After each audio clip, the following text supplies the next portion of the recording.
Geng-geng supercar, geng-geng Nissan GTR, boleh tengok video ni sampai habis.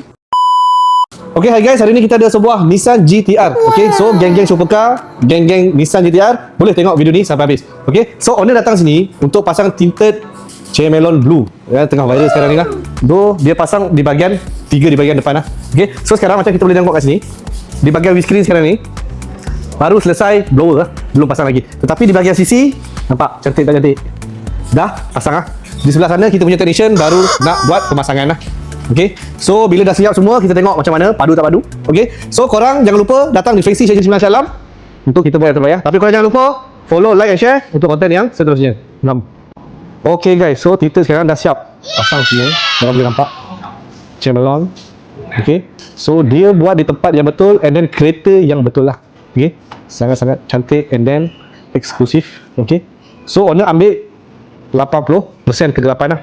So dari dalam memang kita nampak. So kita tengok di bahagian dalam macam mana. Okay,